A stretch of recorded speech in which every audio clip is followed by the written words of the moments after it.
Let's go. Welcome to the Soul Fam podcast, where we expand your personal universe. I'm Diana Marquetta, and in each episode, Soul Fam co-founder, co-creator Lexi Strummer-Solden and I interview the world's most rising and longtime experts in consciousness, spirituality, entertainment, healing, and science. From Earth's dimensions and dimensions way, way beyond. On the Soul Fam podcast, our frequencies are high and your heart chakras will open as these powerful voices of today share cutting-edge research, profound experiences, and valuable knowledge for your world in this out-of-this-world, thought-provoking, envelope-pushing interviews that could only take place right here on the Soul Fam podcast.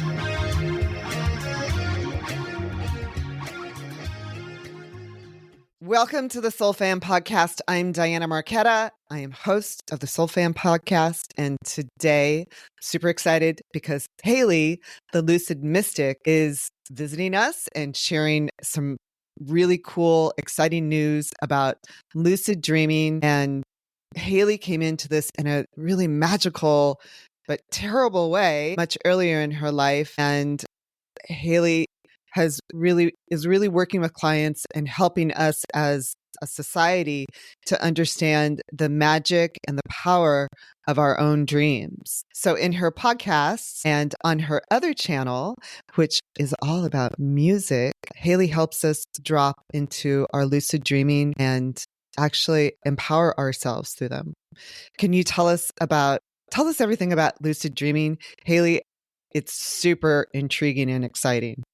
Well, thank you, Diana. It's so good to be here. I'm so excited. Dream work and lucid dreaming is my whole entire life. And right now I have my main channel, The Lucid Mystic, where it's kind of like my educational content. I'll do live streams on there. My second channel, The Lucid Mystic Sleep Music, which is all about like lucid dreaming and astral projection, binaural beat sleep music. And then my third channel, which is called The Dream Realm, which is the newest one. And that's like guided hypnosis, subliminal tracks, stuff like that. And as far as, do you want me to get into like how I got into lucid dreaming? Totally. Okay, Got to cool. hear it all. So yeah, I've always been a dreamer. I've always had really interesting, weird dreams or things that maybe I would classify as maybe out of body experiences. You know how it is being a child. You're so open to all of these different experiences that are hard to explain. But probably around junior high, that's when reality kind of started to hit. Going to school and going through, bullying and family challenges at home, and I just really started to develop really chronic anxiety. And no one in my family knew about how to handle panic attacks or what it was. And so, and me and I didn't really have a super great home life at home. And so it was very difficult to learn how to manage my emotions, to learn what was happening. And I developed a lot of digestive issues from the anxiety and storing my emotions inside and not knowing how to process what I was feeling. And so I eventually developed gastritis, ulcers, esophagitis, IBS, you name it. I went to the best doctors all around my state, the best hospitals. I was on 8 medications, and they basically told me, this is incurable. And if you don't take care of it, it could develop into something worse. But you're just going to have to deal with it, basically. There's no cure or help for it. I was about 16 or 17 at that point. No way. Yeah. Wow. And once you go through every option that you're told that you have, especially being so young and feeling like your life's already taken away from you, is really difficult to stomach with that. I mean, I would wake up, I'd be throwing up blood. I would not be able to hold jobs. I was like constantly in pain. And no one could even tell me like what was going on, which was very frustrating. Oh, just try not to stress. Let's just up these medications that you're on, type of thing. And I remember the specific day that I ended up going to the best hospital in the state, and they basically just sent me home with Tylenol after waiting for 7 or 8 hours. And that was my point where I was like, there has to be something that I can do. There has to be another way. I was like calling out to the universe, making a request to show me my next step. And then a couple days later, or maybe like a week or so later, I had this really interesting dream. I dreamt that I became lucid on this random suburban street, and all of a sudden a white truck parks across the street and gets out, or this guy with long hair gets out, and he comes over to me and he introduces himself and says, "Hey, I'm here to help you heal your stomach like you asked for." I'm just totally like, okay, I'm not gonna like not follow this guy. It's like I just realized I'm dreaming, and I'm like, okay, yeah, sure, whatever, like. And we are just walking down the street, and he tells me he's gonna take me to this healing pool of water that's at someone's house, like in their backyard swimming pool. And again, I'm just interested in where the dream kind of takes me. So I follow this guy down to this house, and we just walk right through the house. And the family is kind of barbecuing in the backyard. They welcome us in, and I remember them offering me an otter pop, and it was like the most vivid thing I've ever tasted. That's one thing you guys will have to explore in the lucid dream is your senses aren't confined to your physical body. It's you're experiencing it through your consciousness, and so there's no limit to what you can feel, hear, sense, experience. And I remember getting in the swimming pool, and instinctively, I just remember thinking to say thank you for my healing, as if it was already done. And I put my hands on my stomach in the pool, and I remember the light from the sun kind of connecting to my hands, and all of a sudden the light was going into my belly. The dream started shaking, and I just remember slowly waking up. I like sit up in bed, and all I remember is just saying, "Whoa." And that was the first day that in like 8 years, that I didn't wake up from intense gnawing, really intense sharp pain. I like stopped for a second and then realized like, whoa, what did that do something? And I was like, I'm just going to see how long I can go without taking. And these were medications for like anxiety, anti-inflammatory medications, like whatever it was. There was like 7 or 8 different ones. And I just wanted to see how long I could ride this wave of feeling good. And since then, I have not taken any of those medications, but I dedicated to more dream work after that. And I found my healing through that lucid dream. Ever since then, I really became obsessed with lucid dreaming, and I would, do some upkeep every time I could get a lucid dream. I would do some more healing work on my body, and so much started to surface. I started to see patterns release from anxiety. I started to see where things started as far as the root cause of different things. And it was the biggest guide I ever experienced was my dream world. But the fact that we can experience the placebo effect, which is our physical body's ability to heal itself, the fact that that is possible through dream states, is really what showed me I've got to explore into this. I have to see what is possible. And since then, I've been on a very big journey of seeing how we can transform our lives and expand our consciousness and live the life of our dreams through using dream work and creating a deeper connection to this part of ourself. And I can go so much into dreaming and how we can use it, but that has been my mission, my passion, my purpose is to help people live the life of their dreams and live and create impossible circumstances that we would have never even thought we could experience through the power of dreaming. So that's kind of what got me into it. I'm so grateful I got through, I experienced all of that, because since then I've helped clients deal with skin conditions, PTSD, sleep disorders, and we're just seeing how far the rabbit hole can go. And I haven't found the limit to it yet. So we're just seeing what we can do with it. Yeah, we love rabbit holes. That's right. That's the best. Okay, so hold on. When you were in that dream, and I realized you're only 16, my heart just goes out to you. Girls go through so much at 15, 16, 17. Your bodies are changing so much, and you're on all those drugs at the same time. It's a wonder that you even were conscious enough or cognizant enough to understand that you could. I don't know if you understood it, but did you understand while you were in that dream that you had this sort of power to connect with your deep inner self? So what's interesting is I had a few random like lucid dreams before this that were just kind of spontaneous, and I think going through school and kind of growing, it kind of numbed me out to that part of myself, and I kind of forgot about it. I remember having these experiences here and there, and then that kind of brought me back to it, and I didn't even know it was called a lucid dream at that point. Like after that is when I started looking into it, and I got into this when I never read any books on this. There weren't like YouTube videos on this, really. I had no idea what I was even experiencing. And so it was really all trial and error and experimenting myself and seeing like what this was. I didn't even find out it was called lucid dreaming until later. But in that moment, it's like I remembered this place. I remembered this part of myself. And that just started my obsession after that. But it was it was like visiting a part of myself that I forgot existed, and that was my true self. It was truly like the truth of my being coming to help me remember who I am. And so I don't think I recognized the power within that experience until after. And then that just helped me remember all of the little cues that I got to explore deeper into this place. So it was kind of the catalyst to helping me recenter.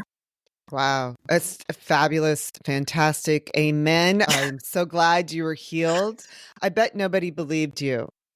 Yeah, even the doctors. I was so excited because I got an endoscopy and a colonoscopy before then, and they saw these scratches, erosions, abrasions on my stomach. I even have the scans somewhere still. I remember keeping them. And I got an endoscopy after this, probably almost a year after I experienced that healing. And yeah, they asked me what I changed, what I changed about what I was doing. And of course there were a few things like, some natural oils or tinctures or whatever I was taking for little things. But I told them, you want to know the experience that happened? I had this lucid dream. And they're like, what's a lucid dream? And I just started spilling out, just couldn't. And they didn't really talk too much about it. I think they were either didn't believe me or were just shocked that I would even bring that up. But yeah, since then, anyone that I could even talk to about lucid dreaming or share my experience with, I was so ready. So yeah, I don't know what they thought, but they definitely weren't expecting that for sure. Especially after telling me that it couldn't be cured or anything, and I'm not saying it's, who knows if it's completely cured, but what I can tell you is I do not experience it the same way. My pain, like the only time I experience a little, and I think that's just anxiety because we hold anxiety in our digestive tract. When I'm like when I hosted hospice for my grandmother, and watching her cross over, that was like when I felt that similar discomfort again. But it comes up when I actually feel deep grief or worry. Mm-hmm. But it's not in the same way at all. I think that's just how our bodies naturally feel when we're feeling something deeply. But yeah, I consider it healed. I haven't experienced it for years, even exactly. in intense. Wow. anxiety. So let's jump into your podcast a little bit. And then the other part of what I'm curious about is and I'm really only asking this sort of as the devil's advocate, did you do any formal study on sleep? Did you do any formal psychological studies, anything like this? Because so much of what I listen to with you, I'm like, this is totally legit. I vibe with all of this. I feel it. I believe it. I don't need any academics behind it because it is effective. Thank you. And no, I have no trading. I have nothing on any of that. It was totally just from kind of experimentation and running my own experiments and helping friends experience. I was coaching and teaching before I even realized I was doing that when it came to dream work and stuff. And later I got into dream yoga, and I realized I was already teaching dream yoga through becoming conscious within the dream, learning to collapse the dream, learning to witness the dream. And it's like witnessing a deeper part of yourself, using dream archetypes, to connect with different parts of yourself. Like you can talk to a personified version of your anxiety, your most abundant self. All of this exists. And so yeah, I just see it as this big environment where we can explore our own wonderland of who we are. And yeah, it came from just my own passion and interest. I have no prior studies anywhere or anything for this. How many people do you think you've worked with now? Like coaching clients? Yeah. I don't know. I haven't done any. I had an injury the earlier this year, and so I haven't worked with clients for a little bit. But I'd say maybe 200, 250 over time, unless that's what I thought. Like one-on-one. Right. Yeah, and then I do like group coaching, dream circles, more different spaces. So fun. And I mean, and the fact you have three channels, so you're affecting hundreds of people, thousands of people through your work. I hope so, in a positive way. That's really the goal, is to help through my music, to help create a safe space to explore these ideas. My main channel is to give you the information and the resources so you can kind of explore on your own time. And then yeah, my Dream Realm channel is just as an extra little gift to have more guided experiences and to help get you to deeper places. And so yeah, my three different channels, they are for different things, but I really want to create a full, lucid school one day, where it's just everything that you may need to explore deeper into this practice is there. Do we all dream? Yes, everybody dreams unless you have some sort of like REM sleep deficiency, but everybody dreams, but not everybody remembers it. It's actually a skill to build dream recall, but it can take less than a week or so. Even people that have come to me who haven't dreamt for like 30, 40 years can start remembering their dreams again in a very short amount of time just by little habits that we create, like having a dream journal, practicing writing in that daily. Even if you don't remember anything, the act of you using your dream journal is the memory building tool. So you practicing recalling what happened during your sleep kind of shows the brain, oh, so this is a priority now. We want to recall this information that happened during sleep. And so you're showing your brain what your priorities are and what you're interested in. And then it starts to bring some of that recall piece by piece to the conscious mind. So everybody dreams, but it is a skill to remember those dreams. Okay, so I know a few people who have severe sleeping disorders, severe trouble just getting to sleep and staying asleep. And a few have done a little research on their own brains, mostly through neurofeedback, and they thought they weren't dreaming. After they did a little neurofeedback, they started to sleep again, and then they dreamed for the first time in years. And they talked to me about what a fantastic freedom it was for them, having not dreamed for so many years. Does that resonate at all with you? Is that a common thing? Yeah, and there's something called REM rebound, which is if you've been suppressing your REM sleep for a while, once you kind of remove either what's suppressing your REM sleep or, when you start dedicating to dream work, you get all of this REM sleep back. So you actually experience more vivid dreams than you did before, and even with higher awareness. So let's say you haven't dreamt for years, whether it's through cannabis use or whether it was medications that suppress REM, or just maybe you weren't working with your dreams very much. The moment you kind of shift what is suppressing that REM sleep, you gain access like it was never lost upon you. That's what I love about dream work is it's very easy to re-stimulate dream recall. And yeah, it doesn't matter if you've went your whole life without dreaming. I truly believe that anybody could learn to dream within a couple weeks. Cool. What about all the medications everybody's on these days for induced sleep, stuff like that? I'm not one of those people. I can sleep like a rock.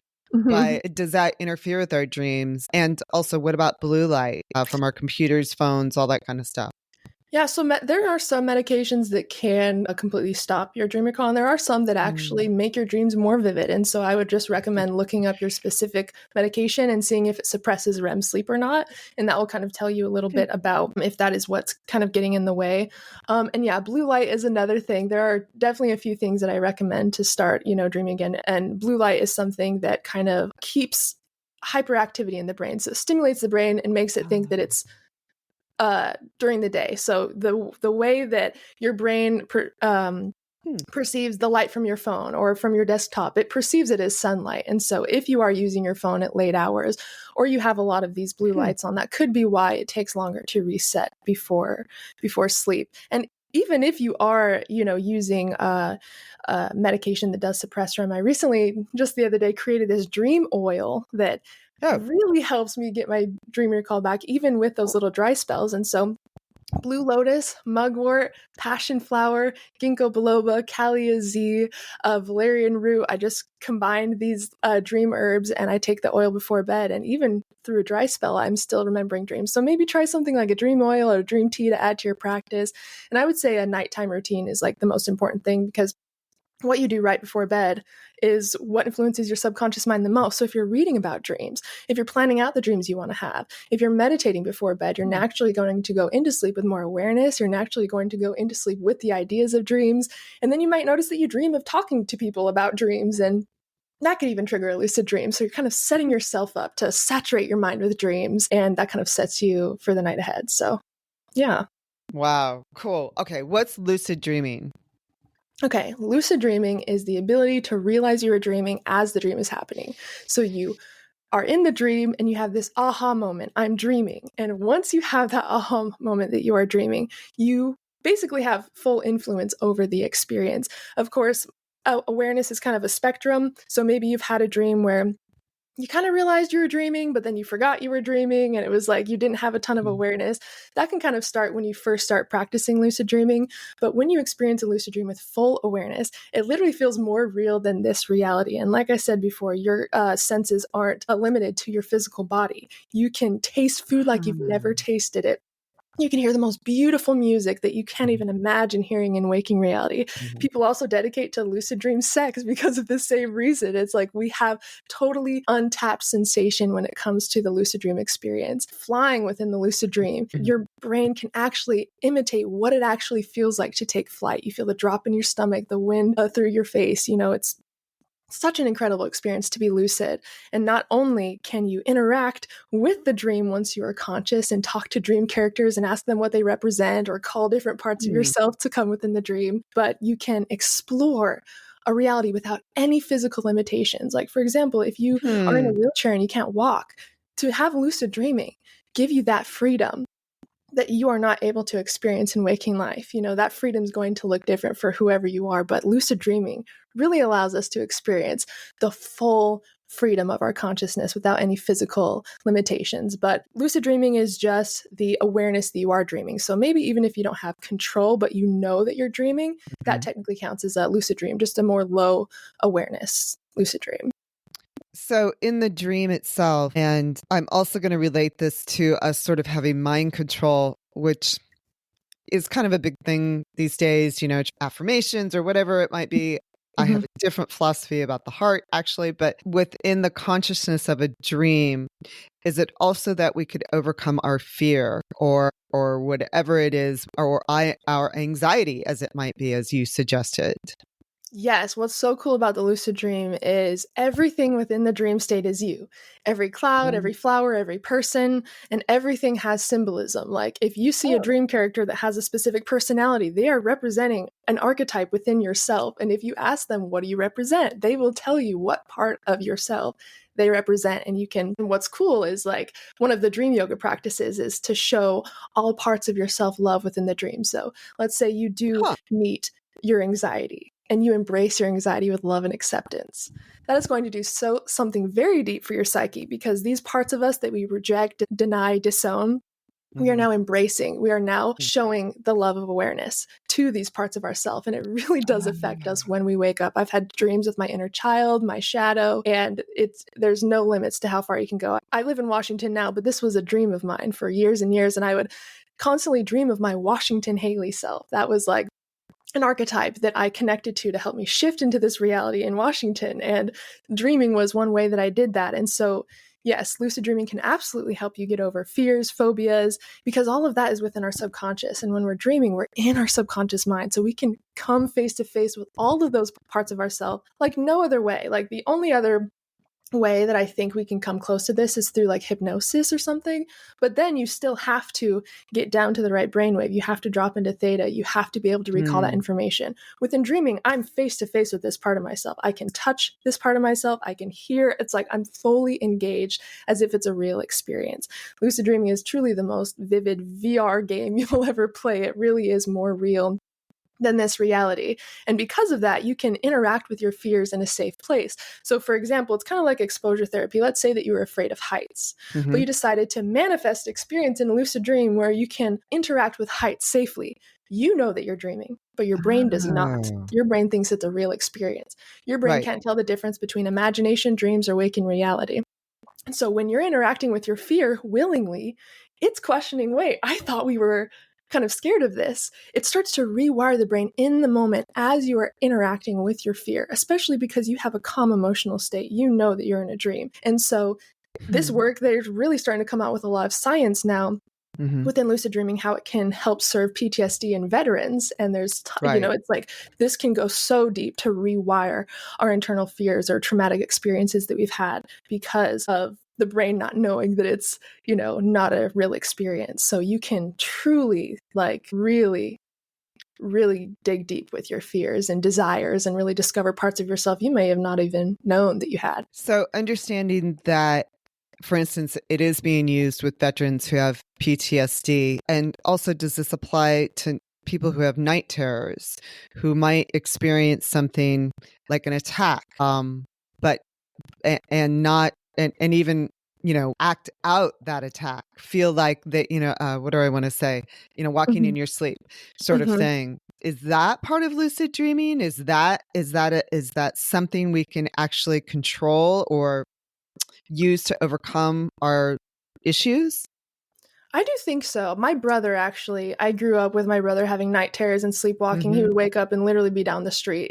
I would wake up Oh to my him God. like screaming bloody murder in the middle of the night. So I totally have a close experience with someone who Huh. had really bad night terrors and sleepwalking. And I'm not sure exactly for sleepwalking how it would work because I think you're in deep sleep when you are sleepwalking. I know that you're in kind of a different state than just REM sleep, so I am curious how that would be. I'm sure once you're lucid, actually, you could Hmm. work on those parts of yourself. So if you can actually train yourself to get lucid, then you can work on those parts of yourself. But in the moment of sleepwalking, because you're not aware, that might be difficult to work on that head on. But when it comes to night terrors, nightmares, things like that, you really do want to train yourself for awareness. Now, there's different practices you can do during the day to train yourself for awareness. There's lots of different things that you can do. But once you can wake up in a nightmare, you can transform the nightmare. And I'm someone who had tons of nightmares growing up. And Mm. it started to change once I became aware that it was a nightmare. I'd have the same nightmares. And eventually I was like, wait, I'm here again. This has to be a dream. And that's when it changed because I was able to stop running. Hmm. I had this dream where I was constantly running from like this shadow figure, like this. It was down like this street, and I just constantly remember being in fear every single time I had this dream. But there was one time where I actually got lucid, and I decided to turn around instead of running and ask the shadow what it wanted. No way. And it stopped and it said, "I don't know. This is your dream. I don't know why I'm chasing you." Oh, And so, really? yeah. And in that moment, I Huh. decided, I just remembered, like, okay, hug anything in the dream, like, embrace anything in the dream. I just remember hugging this part of myself. And all of a sudden, it literally started shaking, which happened with my healing. So that tells me maybe some sort of big internal change is happening. But I hugged this shadow part of my dream. It started shaking. It bursted into light, like literally a being of light. And I woke up. And Wow. it's really like slowly you're dissolving these pieces that you're rejecting and you're transforming them into awareness, and even though anxiety was something that I ran from, that I suppressed, that would scare me when it came up, I've learned to nurture it and love it in the way that it needs when it comes up. Anxiety is just looking for reassurance. And so if we can see it as a Mm. little part of ourselves that is just scared, that just wants to know that everything is okay, we can approach that differently. And that will help us feel differently when it comes up. And so it really is, lucid dreaming has really taught me to make friends with every part of yourself. And you really do feel the impact of that through your daily life. What a beautiful gift. How do we lucid dream? So, my favorite topic of the whole entire world. Again, lucid dreaming really does come down to a few things. The first thing I would recommend is getting a dream journal. It will be really hard to lucid dream without a dream journal. It will be really hard to remember your dreams without a dream journal. Your dream journal is going to be your best friend. Not only is it a memory building tool, you'll be able to decode your dreams. You'll be able to see patterns in your dreams, and that will help you ultimately get lucid within your dreams. So start a dream journal every night before you fall asleep. Just set the intention that you're going to remember your dreams. This is kind of where it Hmm. starts. So tonight I'll remember my dreams. I have amazing dream recall, and just fall asleep with that little phrase. That seems to work for me. And regardless of what you remember in the morning, write down what you remember. I didn't remember anything tonight. I remember I dreamt, but I don't remember the details. I only remember tossing and turning, or I only remember waking up to go to the bathroom. Whatever Right. it is, it doesn't have to be dream content. You just want to get in the habit of writing something in your dream journal daily. And you will notice eventually you will start to remember little pieces of dreams because you're training yourself to recall more information. And using your dream journal actually helps with daily recall as well, like day-to-day recall. So when you're working on increasing the skill of recall, it also helps with day recall, dream recall. And so just get in the habit of just reporting what happened during sleep before you get out of bed. The other thing is to start practicing lucidity. So why don't we always realize that we're dreaming, right? Like we think that we're awake in the dream, but we don't realize we're dreaming until after the dream. So we need to start changing how we live during the day. So we always assume that we're awake. Like you probably assume that you're awake right now. And because this is a It's habit, questionable, actually. yeah, and because this is a habit that we dream that Right. way too. We just assume that we are awake. And because of that, that's now a habit. And so how you want to start changing that is throughout the day, you have to kind of get in the headspace of it. But what if this was a dream right now? Right. Like, how would I look at this experience differently? Is there anything dreamlike about what's happening?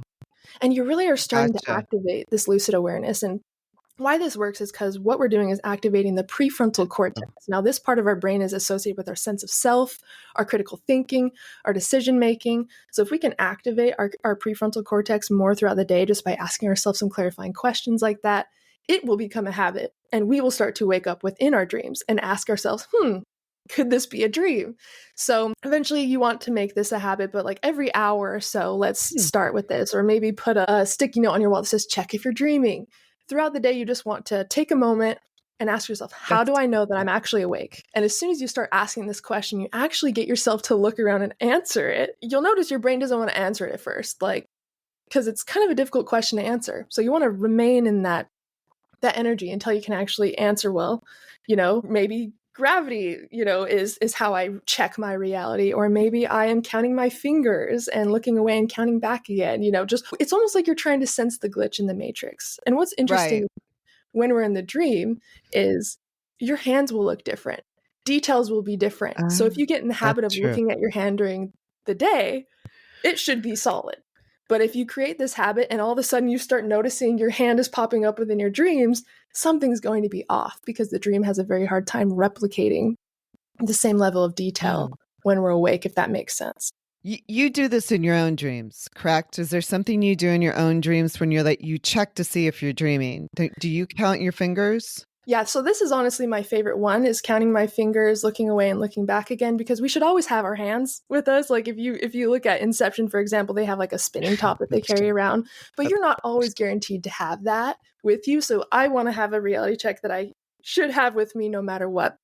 And so if something weird happens, like in real life, let's say I'm on a walk and something weird happens, or I go through a stressful moment, I train myself to just do a reality check really quick. And now when I dream of stressful moments, I will check if I'm dreaming. So you're almost like you're training your dream self based off the actions you do during the day.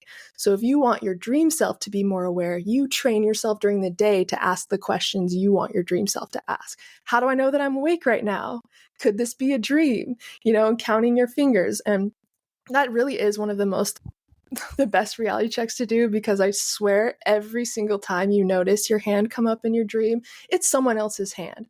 You don't have the same amount of fingers as usual. Something is off that tells you, triggers that awareness. And so you're basically setting yourself up to have these things show up in your dreams. And you dream of whatever you do the most, usually. For example, if you are only checking your reality when you're alone, then anytime you dream of being around friends, you're not going to do it, because you've created that same habit in the waking state. Does that make sense? Yeah, totally. Yeah. So you're basically creating moments of lucidity during the day so that those hopefully show up within your dreams and trigger that lucidity. So dream journaling, reality checks, and then just coming up with a nice night routine. But to go back on reality checks, this is really one way to use it. You're going to notice patterns within your dreams. For me, I always dream that I'm at school. Every single week, almost every night, I will have a dream that I'm at school. And so during the day, anytime I see a school, I should check if I'm dreaming. That way I create the association. School equals reality check. If I see a school, if I hear about a school, I gotta make the habit that I gotta check if I'm dreaming. Now, anytime I dream that I'm in school, that habit has now seeped into my dream. Oh, I see a school again. Let's check if I'm dreaming. Oh my God, I'm actually dreaming this time. It will shock you, because you don't become lucid until you realize the result of the reality check in the dream. So it will start as like a habitual thing, but you will wake up from these moments that you create inside the dream. So notice, then that's another benefit of writing your dreams down. You get to see the things you dream of the most. If you always dream that you're at the beach, for example, then anytime you see a picture of the beach, check if you're dreaming. Anytime you think about the beach, check if you're dreaming. And your brain will naturally start to remind you, okay, beach, check if you're dreaming, even in your dreams. And so it's really just about activating that part of your mind more so you can change the things that happen in your dream and start to wake up within them. Hope that makes sense. Yeah, totally. I'm totally vibing with this completely. I'm a huge fan of Inception, by the way.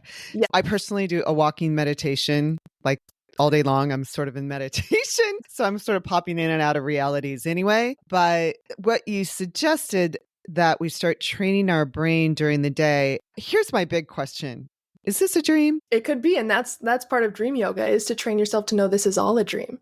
Really, your consciousness is just moving through different states of reality. And let me add something to your walks, your walking meditations. Next time you go outside and you go on a walk and you go on one of these meditation walks, I want you to realize that you just got lucid in a dream. You just realized you were dreaming.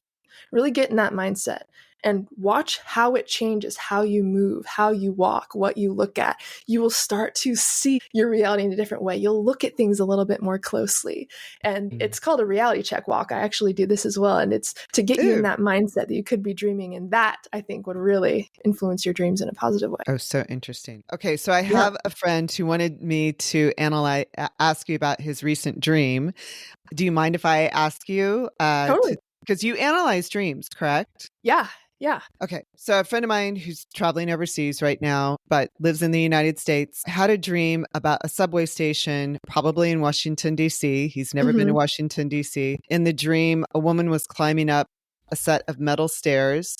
She lost her shoe. It fell back down into the subway, and she was trying to grab it. Somebody else was trying to grab it for her and couldn't get it to her. And just as he reached to give her the shoe, a big explosion happened. And the subway basically exploded and people were killed and that sort of thing. And he woke up from it feeling very, like that was very much like he was in the subway himself seeing it happen. And then when he woke up, it was like, wow, did that just happen? And I know people feel like this after they have dreams, whether it's about their lives or they're in the dream, it feels so real. Usually when a dream feels like that, it's usually because there's some sort of message within it.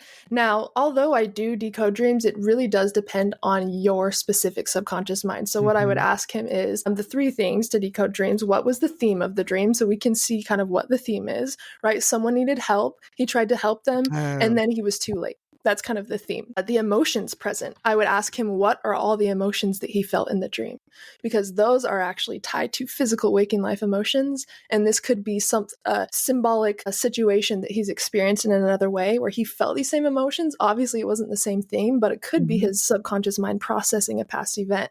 So what I would do is look at the theme, all of the emotions he felt in the dream, and then if there was any specific symbols that he connects to that he recognized. Maybe he was near his childhood home. Maybe someone he knew was there, so that also could really tell us a lot about the dream. But do you know by chance any other emotions he was feeling? Did he feel guilt? Did he feel like anything else? Sadness. He said he felt enormous sadness. Okay. So what I would do is I would ask him where in his life, even if it's a very past event, did he try to help someone or help himself, but he felt like he was too late? What is he holding on to that he feels like is his fault in some sense? Because what's interesting about dreams is that it's always striving for healing. Our subconscious mind is always striving to heal and process and integrate experiences. But when we go through a traumatic experience, we store it inside because we're not able to feel it fully in that moment to release and express it. And so that's why some of these really intense dreams come up, is because something is ready. Maybe he feels safe enough where he is in his life now where this can actually come up and be processed. Usually when we are experiencing really difficult emotional events or something, we don't have that stuff come up as easily until we're in a space where we can process it. And so I'm curious if there's anything that he is feeling guilty for or holding himself accountable for that maybe wasn't even his fault. It could even just be a falling out with a friend. Maybe he tried to reach out and help a friend and it went totally wrong, or maybe they didn't understand how, what he was trying to support them with. It could be in a much smaller way than this dream, but this dream definitely wanted him to pay attention, which is why there was so much energy behind it, why it was so vivid. And so we got to remember also the dream is extremely symbolic. So like people being killed. It could just be people Right. falling away from his life or him feeling like he let people down, Oh, and fascinating. yeah. Not And even so my dream, and I'm fascinated by it. yeah. And so it Huh. really does connect. So it's looking at the themes, emotions, specific symbols, and where did I feel similar in my life? Where did this theme play out similarly in my life? And once you recognize the theme and maybe you recognize what you need to let go of or where you need to lean in more, the dreams will shift. It's literally you're working with your dreams directly to release stuck blockages. And so this dream definitely seems like it's trying to release something that he's holding on within himself. Interesting. He's a counselor, so he's a psychologist. He uses spirituality and psychology Oh, as a counselor. So he sees about, I don't know, a good dozen patients a day. wow. So very committed. So really interesting. I'll share that with my friend. Yeah. Super interesting. And he takes on a lot, from Right. and so that totally makes sense that it kind of played out in this way, that he almost has this feeling like I need to save this person, or I need to make sure that what I give this Hmm. person is of value. There's that extra pressure to the work Right. that he does. So Wow. back to what you said about healing, that dreams are always trying to help us heal. How do you know that? From my personal experience, and also if we look at the brain, I mean, when we look at trauma Hmm. and how it works when we experience trauma, it's always trying to come up. It has to come up to come out. Mm. If we stored it inside with pain, it's going to come up with pain. And that is just the process of emotional processing. And so, because the dream is in the subconscious territory, things that we stored within the subconscious seem to play out within the dreams. And so, even if you're not having anxiety come up during the day, maybe you have anxious dreams, and that's how your anxiety is coming up to be resurfaced. And so, and I love, like, one of my favorite topics, obviously I'm not an expert at it all, but I just find it so interesting, is like neuroscience and brain science. And Hmm. because it totally directly connects to lucid dreaming and even quantum physics. Like, I love how everything Exactly. is super connected, because it shows us everything is just one moving entity as far as the reality we're experiencing. And based off the people I've worked with, the things that have resurfaced in my waking life from anxiety, it's like that internal part of us is designed to heal and release what no longer serves it. And even when you look Hmm. at Buddhism or practices like that, it talks about, when you store suffering inside, it comes out as suffering. And our job is to Oh, relax into that space and let it release. And it will release on its own if we don't keep pushing these things down. Us pushing it down, it doesn't get rid of it. We save it. These experiences that we never want to experience again, we save inside as a protection mechanism. But they never go away. It's like if we have a nightmare and we interrupt it, it's like, okay, see you next week. Maybe you'll be ready to talk with me deal with then. me It's this then. part of ourselves that's always striving for that growth and integration. And so I think working with our dreams consciously in this way just makes our life so much easier, so we don't have to keep storing pain inside. Right. And resulting in disease or illness or whatever, just like you experienced as a young person. Yeah, absolutely. Still so sorry you had to go through that. But it's Yeah. fascinating. This has been your driving force. I'm so grateful for it. I'm so grateful for it, because it showed me who I was meant to be and who I was meant to become and how I was meant to serve. I always knew I wanted to help people or teach or educate in some way, and to teach people about their own magic, that you don't have to search outside of it. It has been within you this entire time, whispering, waiting for you to recognize it. The moment you even lean into that being a possibility, your dreams start to speak with you. Synchronicities start to happen during the day. Your intuition starts to get, more loud. And it's like everything is the same. It's just dreams is one way to connect to your inner self more deeply. And so I think, it's interesting when you get into this work. Everything seems to communicate with each other. You have dreams, and all of a sudden you see things that you saw in your dream in waking life. It's like, are these states really that different? Or am I just Right. shifting between different parts of myself constantly? Really interesting. That's such an interesting perspective. Do you feel like you go in and out of different realities? Yeah. Yeah. I'm a huge daydreamer. I'm Hmm. constantly dreaming of parts of myself that I haven't met yet, possibilities for my life, I'm just constantly daydreaming. And I think that if we can learn to just be as aware as possible, we realize that life is a dream.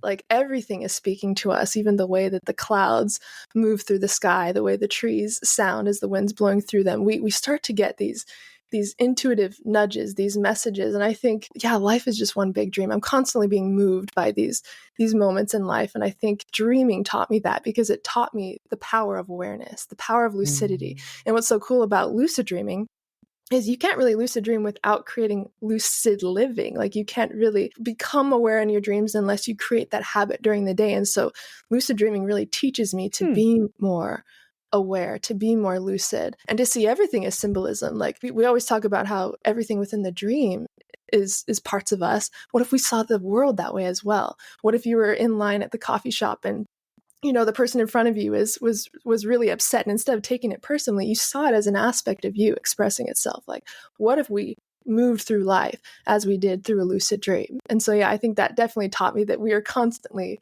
shifting through dream states. Even when you have a deep moment of intuition, or just one of those, it's like the opposite of a panic attack. It's like a gratitude attack. You just become overfilled, like just filled with love and gratitude in that moment.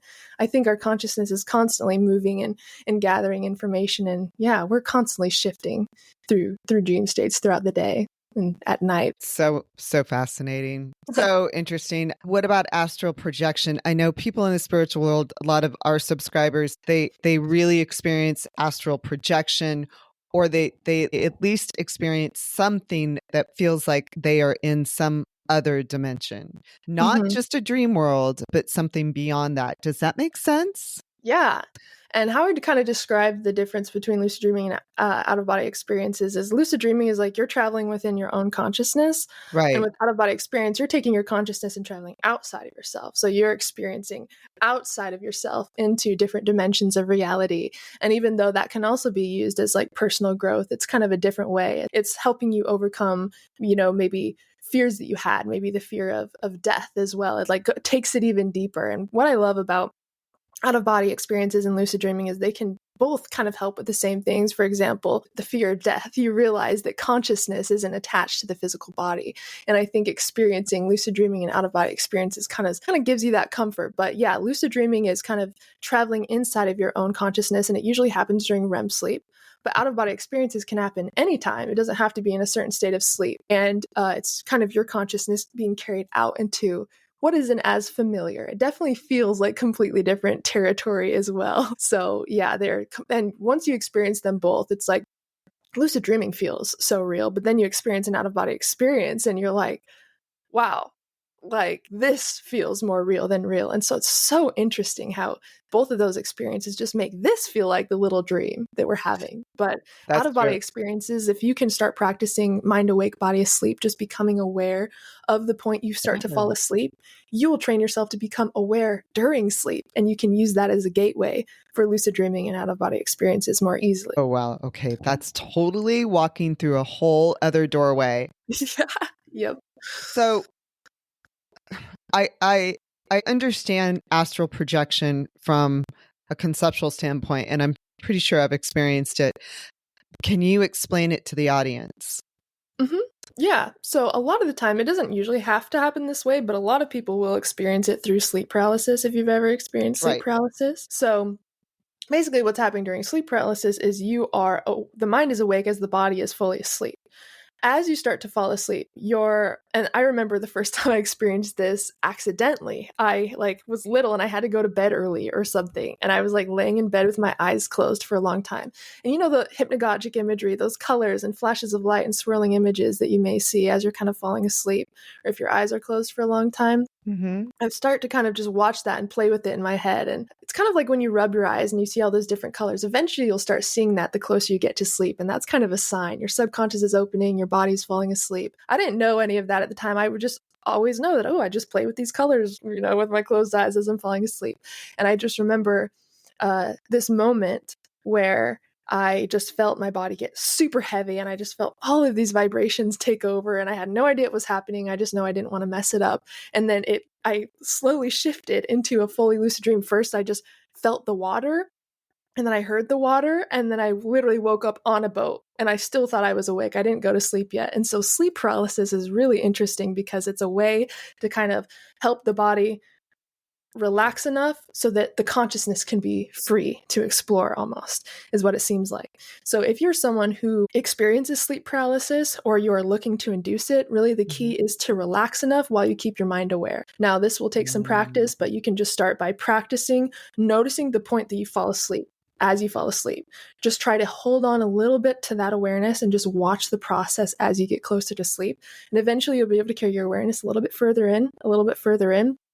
You're going to experience what is called, well, it's very interesting because it's like fake itches and urges to move. It's called the rollover signal. And it's basically your body trying to see if you're actually awake or not. So you'll get these itches or these like uncomfortable feelings to move. And it only lasts for a couple minutes, but that is a fake signal. Your body is just trying to see if it should induce sleep paralysis. It does not want to paralyze the body if the mind is awake, because sleep paralysis is meant to kind of protect the body as we're dreaming so we don't physically act out our dreams. And that can also explain sleepwalking, for example. Maybe they have a deficiency in those chemicals that paralyze the body during dreams, but you may experience that little discomfort for a minute. And then all of a sudden you're going to start to feel this tingling, this buzzing. Maybe you're familiar with some of these sensations. And if you can just relax and ride the wave, you can literally shift out of body just by imagining movement, rolling off your bed, floating up above, standing on the other side of your room and looking at where your body is. And that's one cool technique that I recommend practicing. Wow. It's called the target technique. As you're laying down, imagine you're standing on the other side of the room, watching your bed. You will have these moments eventually where you actually shift your awareness for a split second to that area of the room.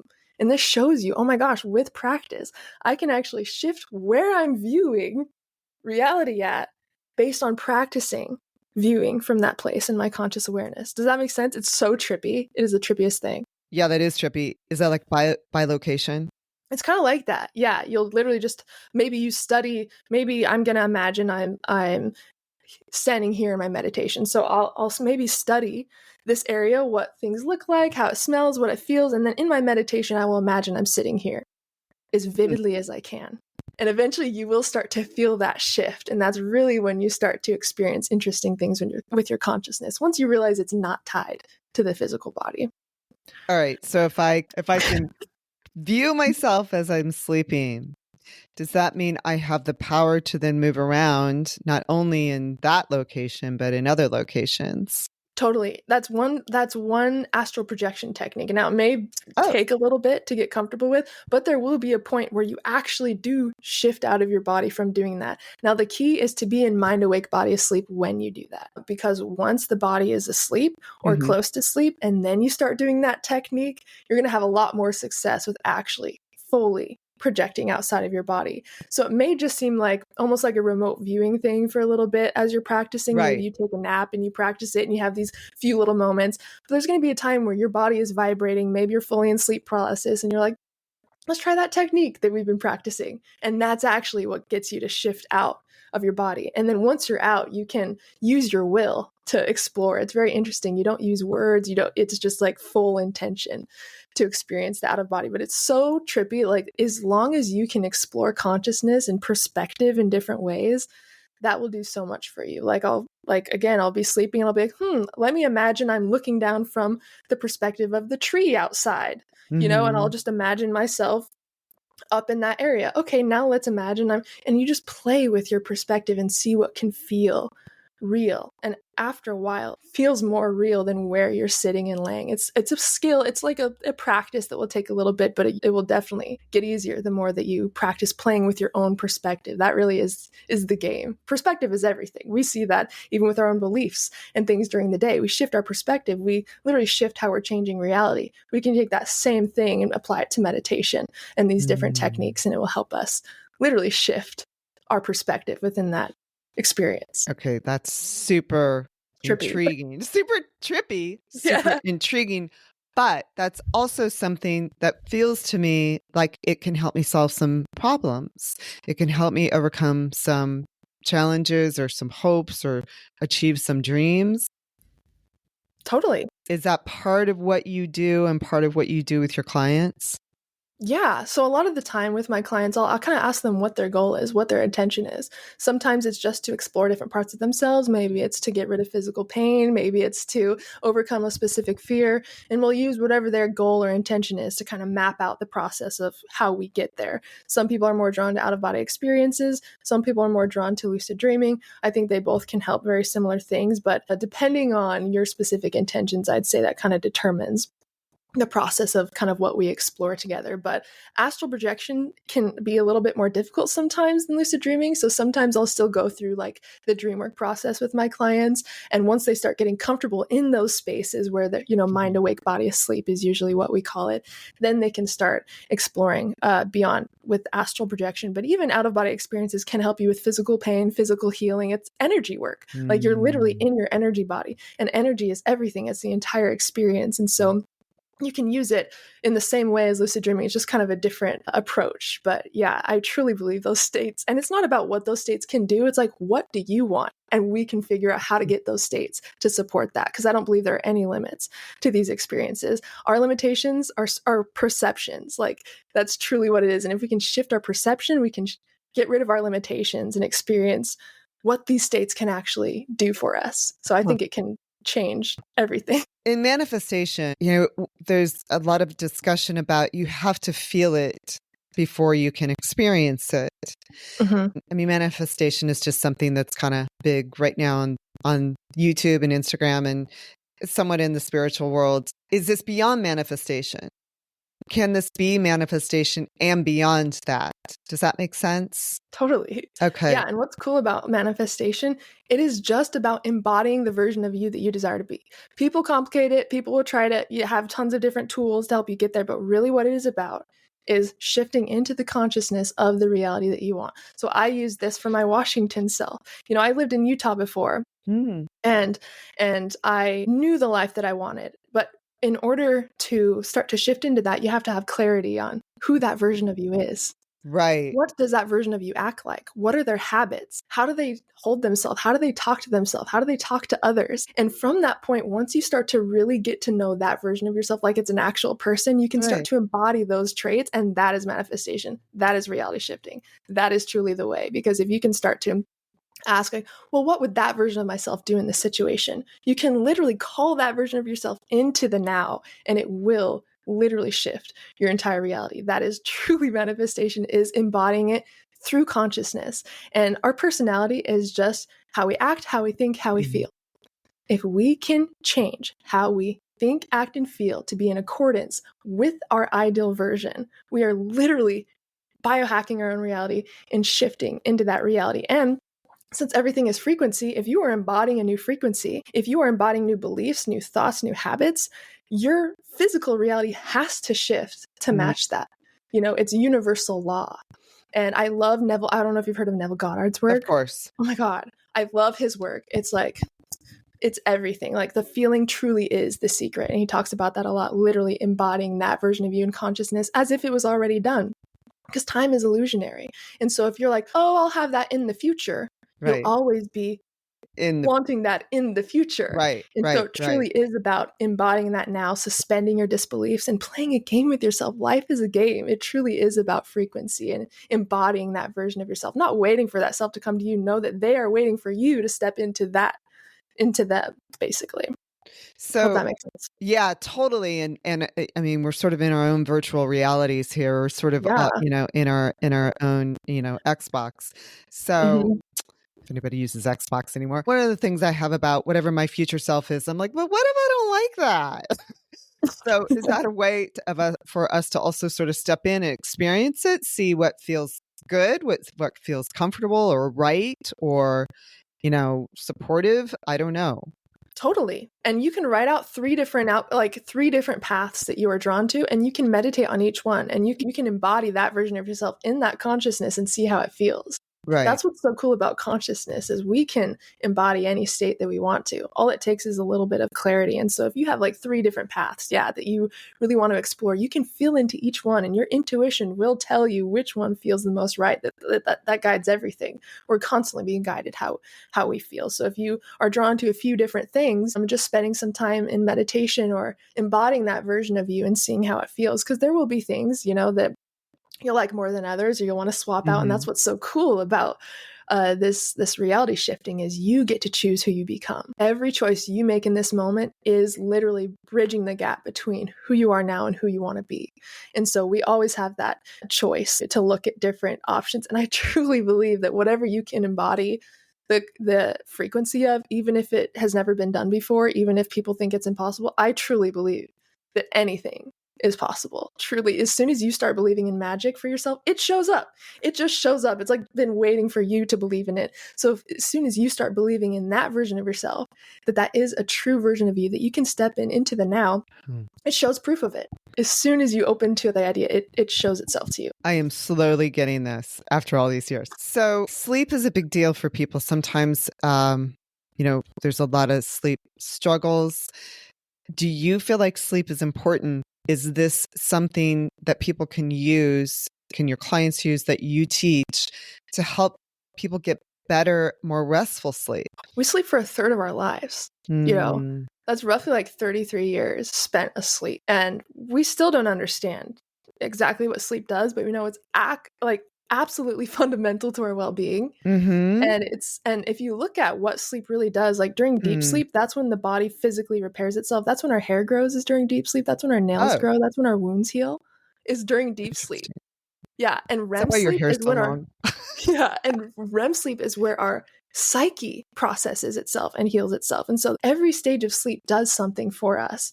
And I mean, and if I look at all of the wisdom that I've gotten from my dreams, like I can't imagine shutting all of that out, like where I would be without the guidance of my dreams. And so I think even if you don't use dream work, just prioritizing a healthy sleeping cycle will do so much more than you know. Like one of the main causes of anxiety is not getting enough sleep. Look at how important it is for our brain to be able to function, to like how that controls everything. And so really prioritizing sleep and your well-being is going to do so much for you other than just your dreams. It will help you process emotion faster. It will help with your focus. You'll have more creativity. It truly does bring us to life. And so if you are struggling with sleep, I would just look at your nightly routine, like what you're doing right before sleep, because that will either help you rest and digest, or that will kind of stimulate you for the night ahead. And really just starting to move more slowly before bed. And also, it is important to note that some people take melatonin supplements, and it can actually disrupt our sleeping cycle because it's so much melatonin, like a suppressed, in like a little capsule, that our body can't break it down fully. And so it can actually disrupt our sleeping cycle. I recommend getting melatonin naturally from foods, or even valerian root is a natural sleeping aid that helps with anxiety, dream recall, and kind of balancing out our sleep. If you want a supplement, I recommend valerian root opposed to a melatonin. But if you want to get natural sources, I'm sure you remember from Thanksgiving, getting tired after eating turkey. It's because of the tryptophan in turkey that the body turns into melatonin. So if you find other foods that have tryptophan in it, like turkey, pistachios, nuts, seeds, almond milk is really good before bed, you will start to naturally make yourself tired, naturally make yourself ready for bed.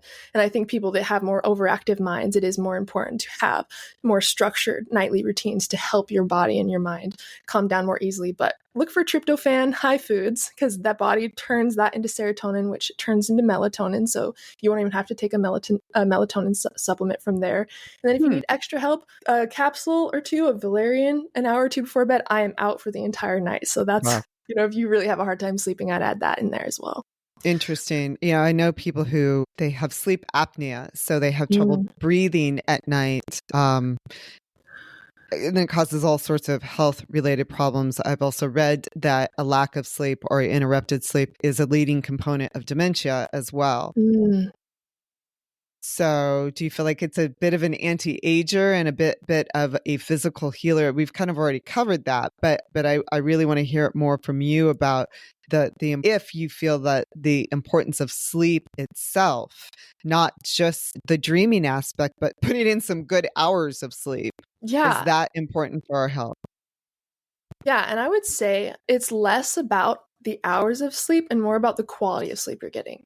So even Okay. though it's going to be different for based on your age and everything, like how much sleep you technically should be getting, but even if you're getting 4 or 5 hours of uninterrupted sleep, opposed to Okay. someone who's waking up throughout the night and getting a full night's rest, you're better off getting just those few hours of uninterrupted sleep. Naps are also super important if you have a hard time sleeping at night. Maybe Yeah. try to relax sometime during the day and take a little nap, because naps are also amazing for boosting our energy. Just a 90-minute nap also can help boost our energy, our focus, our creativity, and help us kind of reset during the day. And so I would say, even if you are getting less sleep, just focus on the quality of sleep. And even with someone who has sleep apnea, I know it can be really difficult to Mm-hmm. fall asleep, especially with the machines that you have to use. But any way that you can increase the quality of your sleep or increase how relaxed you are when you go to sleep. Even if you aren't fully asleep, just in light sleep, the brain can go through its processes of Hmm. restoring, it's really interesting. And sometimes I'll have full nights where I don't feel like I'm sleeping, when you're having those thoughts and you're like, am Yeah. I even asleep? But Right. you feel rested when you woke up. It's like your awareness wasn't totally turned off, but you were still getting the rest that you needed. And so it doesn't always have to be like deep sleep for hours for it to be effective. Just increasing the amount of relaxation or comfort you feel, and just the quality of sleep in the hours that you are able to get. Cool. Yeah, I went through a period recently where I was only getting like 4 hours of sleep a night. And I'm like, I don't know how I'm going to survive this. And I did. I'm much better now with my usual 7 to 8 hours, but Yes. it's amazing what the brain can do when it has to, Yeah. um, and, And and there's some still be people functional. Yeah, and there's some people who practice like polyphasic sleeping where they only sleep like an hour or two at a time, and it's like broken up throughout the entire day. It doesn't have to be all in once, It's just Huh. prioritizing as much rest as you can. So interesting. You mentioned naps recently. You just now mentioned it, but I know that in a video recently you mentioned how you were trying to solve a problem or work out something with your business and you took a nap and that sort of helped you resolve it. Is that right? Yeah, it's really interesting. So, some people aren't too familiar with liminal dreaming, but it's basically kind of like hovering right before you fall asleep. It's almost riding the wave between awake and asleep. So, it's almost right where we were talking about earlier with mind awake, body asleep. And you don't have to be fully asleep, like take a full nap to kind of enter this state of consciousness. But basically, if you can relax enough and even find an anchor, like listen to a podcast, like put something on, you don't have to fall asleep for this, just get really relaxed. Eventually you'll reach a subconscious state while you're awake. You'll see those colors and you'll enter a deep state, but you'll still hear the things around you. You know that you're physically awake, but you're entering a deeper part of your brain. You're entering a subconscious part where there's more creativity that comes up. Maybe suppressed memories come up. It's like you're entering almost a state of hypnosis by riding the wave between awake and asleep. I've used this to solve the stupidest things ever. Like, I remember that I had like K-cups and my K-cup machine broke or Oh, whatever, uh-huh. and I still wanted to be able to use the K-cups, but I didn't know like how to do it. Yes. And my brain told me, "Oh, rip the thing off, put it in one of your little tea steepers, use tongs, and just pour it over the cup, and literally just do it that way." I literally saw this entire process on the edge of awake and asleep, and it's the stupidest thing ever. But it's like it's helped me solve like is emotional things that I'm not able to process to like little Mhm. household things that I'm trying Mm. to fix. It's really interesting, but we really need to prioritize like theta brainwave state, because Ah, if you can just enter a relaxed meditative state, you can solve a lot of your own issues. Like if you're trying to come up with a new video idea, like just have the intention to have a new idea when you go into this little nap or this little session, and you will come out with something. It is so interesting. The intention truly is everything. And it kind of goes along with what I said earlier, how like our internal self is always trying to solve, it's always trying to integrate, it's always trying to heal. And if you even have an intention, the moment you speak the intention, your brain's already working, trying to solve it unconsciously without you even knowing. And I think witnessing that process consciously is really interesting. And so, yeah, we can and again, this is so easy to do. Put on something auditory that can help kind of anchor your awareness and just relax and just focus on how amazing it is to be comfortable, not have anywhere to be, just like drop into relaxation with your intention or goal that you have and see what comes out. And sometimes, I've read people having a voice recorder playing like while they're in that state and they're just speaking out the things that they see and then reviewing it later. It's like, this is kind of what we were talking about with dream states. We're entering several dream states, not just when we go to sleep and REM sleep, but there's constant information coming from our subconscious that can kind of help serve us. So maybe your intention is just to feel more rested when you come out. Having that intention will probably serve the result that you want, whether it's to solve something specific or just to feel better and reset during the day. Intention, along with entering that half awake, half asleep state, is like gold for whatever you are wanting to use it for. I know we've already talked an hour and I feel like I'm barely scratching the surface with what depth of knowledge you have and your experiences. I'm going to scratch the rabbit hole just a little bit before we have to go. Do you feel like there are other states of consciousness that we're not aware of? We have the beta, the theta, the delta brainwaves. Do you feel like there's other states of consciousness that we just haven't identified yet? Oh, yeah. I mean, if we look at frequencies, if we look at some of the information that can come in, I believe that, yeah, our humanness is almost tying us to these certain frequencies. I think the more that we let go of that part of ourselves, if we let go of our fears, our limiting beliefs, if we truly allow ourselves to just be a vessel for whatever comes through, I think that we can access higher states of consciousness. But I think it all comes down to letting go of who we think we are a little bit more, because we have no idea how like our mental baggage and stuff literally tethers us to the physical body. And I think that the more that we do this work, the more that we heal and challenge our own beliefs and thoughts, we can enter higher places. And even through astral projection and stuff like that, literally, I don't believe the frequencies ever end. I mean, when we look at like the limitlessness of this universe, there has to be so much more that we can experience and tap into than we've ever done before. And I think it just has to do with kind of the level we're currently at. But there's no race. There's nowhere we have to get to. I think it's just about letting go a little bit more every day. And you'll be surprised at the Shakti, the energy, the ideas, the places that you can go through just by, letting go of who we think we are a little bit more. So yeah, I think we'll continue to expand into the levels of being that we never even knew possible. Cool. That is super cool. Yes.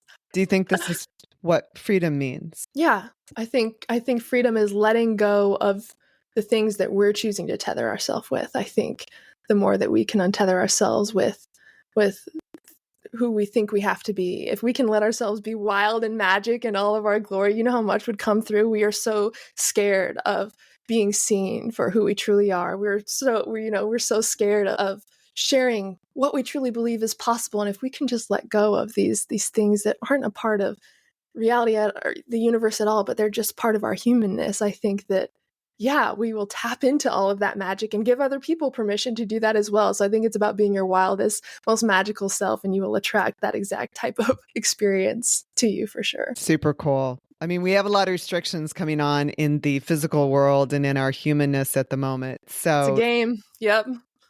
Exactly. The fact that we actually have this sense of freedom, we do have the ability for true sovereignty within ourselves, true freedom within ourselves, is pretty phenomenal. Our internal state is everything, and that's not anything anyone can control, and there's a reason. That's because that is our truth. This physical reality is truly just a game, and it's to show us that we can alchemize our own fear. We can transform what we think is possible, and the physical realm, I think, is to challenge those beliefs, to challenge the work that we're doing inside, and the energetic transformation we do inside. I think if we all do that, that will change the physical reality, But yeah, it is all a game of just self-alchemy. And if we can all do that, we will collectively rise in what we're experiencing. And we can do it in a dream state. We can do it while we're sleeping and while we're napping. Sleeping. Stack habits. Cool. Yeah, it makes it easier. For real. So tell me what's coming up. I know for our audience, you have a lot to offer. Tell me about all of your channels. You have some workshops coming up, some group sessions. How do people get in touch with you? How do they book you? Are you booked out? What's coming up?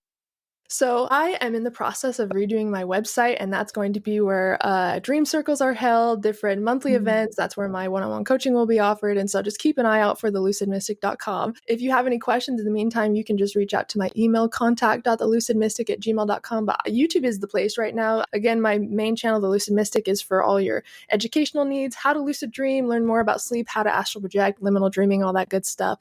My second channel, I release nightly for like 3 years. So there's like a new ambient sleep track every single night for you on my second channel, The Lucid Mystic Sleep Music. Animations are made by me, music's made by me. Everything is catered to help you sleep soundly and dream lucidly. And then my third channel is more for like guided experiences. It's brand new. I don't have too much on there yet, but YouTube is where you will find most of this stuff right now. And then again, I am available. I would reach out. There's a link in my YouTube, but our Telegram community, that's where you can stay connected to the dream community and ask questions. I'm in there a lot as well. And that's where you'll also receive updates on different events coming out and everything. But at the end of June is when my website should be launching. So thelucidmystic.com should have kind of all of the updates on there as well. But yeah, YouTube is the main place right now. Awesome. I mean, that is how I found you. I was looking for some music that particular night to put me in a dream state, and I didn't know your animation was yours as well. That's pretty amazing. You're very talented. Audience, just so you know, it's very talented. It's worth your time. It's worth falling into that dream state to Haley's music and animations. Thank you. I appreciate it so much. I wanted to take you to the dream world as much as I can with visual and sound. So I appreciate you for checking it out. That's cool that we were able to connect through that. Yeah, for sure. I'm going back to it. Trust me. So hell yes. Exactly. What a beautiful interview. Thank you so much for the time and energy that you're taking to follow this work. And thank you. It's seriously, it's so empowering, and hey, it's free. You don't need insurance to dream. So yes, you can dream yourself. You can dream yourself awake. You can dream yourself rich. You can dream yourself healed. Yes. And your merchandise, by the way, is super cute too. I just want to put a plug out there for that. Thank you. So it's very nice as well. I'm going to link all of this in the description below, and hope more people will contact the Lucid Mystic. Awesome. Well, thank you so much. It's been such a pleasure talking to you. I've loved this conversation, and yeah, such a magical chat with you. If you've made it this far, thank you so much for watching the Soul Fam podcast and this wonderful interview with Haley, the Lucid Mystic. I just wanted to pop on and tell you that, one, I appreciate you watching this long but really interesting interview with Haley, who's clearly very dedicated to helping the collective with their dreaming and their lucid dreaming, and helping to change their realities through consciousness and understanding our brains and our dreams.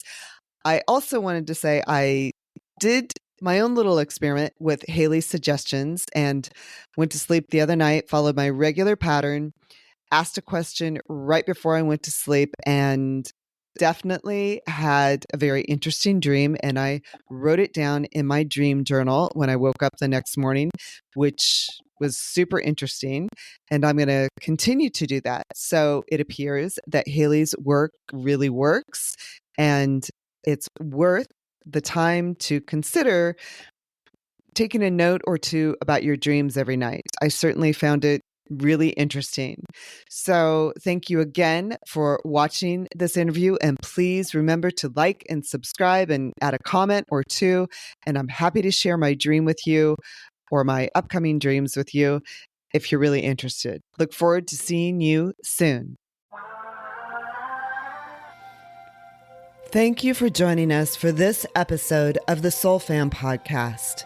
Be sure to tune in to every episode where we dive into a different rabbit hole of the known and unknown to empower you in conscious living and exploration of the greater universe.